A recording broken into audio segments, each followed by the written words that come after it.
Hello বন্ধুরা, আজ আমরা নারুটো ইউনিভার্সের এমন একটি প্রশ্ন নিয়ে কথা বলবো যেটা নিয়ে ভক্তদের মধ্যে এখনও তর্ক থামে না।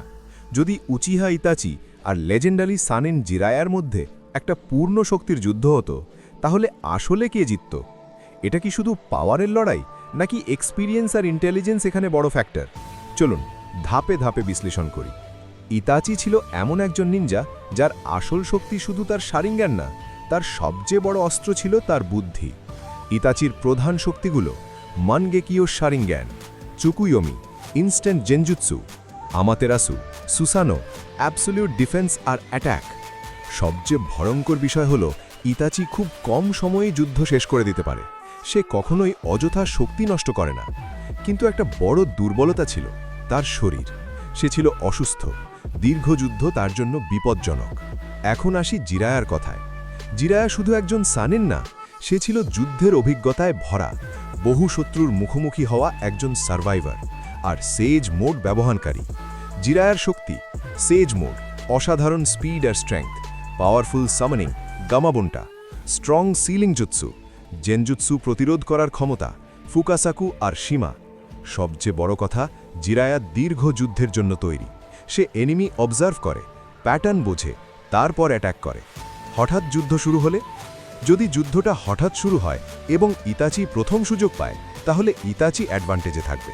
কারণ চুকুয়োমি এক মুহূর্তেই শত্রুকে অচল করে দিতে পারে। জিরায়া যদি আই কন্ট্যাক্ট করে ফেলে, তাহলে বড় বিপদ। এই ক্ষেত্রে ইতাচি দ্রুত জয় পেতে পারে লম্বা যুদ্ধ হলে। কিন্তু যদি যুদ্ধটা লম্বা হয় আর জিরায়া সেজ মোড অ্যাক্টিভেট করতে পারে, তাহলে ম্যাচ পুরো পাল্টে যাবে। সেজ মোডে জিরায়া জেনজুৎসু সহজে ডিটেক্ট করতে পারে, আমাতেরাসু এড়ানোর স্পিড পায়, সাউন্ড বেসড জেনজুৎসু ব্যবহার করতে পারে। আর এই জেনজুৎসুতে ইতাচি খুব দুর্বল হতে পারে। এছাড়া ইতাচির স্ট্যামিনা কম, জিরায়া সেটা বুঝে যুদ্ধ টেনে নিতে চাইবে। এই ক্ষেত্রে জিরায়া জেতার সম্ভাবনা বেশি। সবচেয়ে গুরুত্বপূর্ণ ফ্যাক্টর ইন্টেলিজেন্স। দুজনেই অসাধারণ বুদ্ধিমান।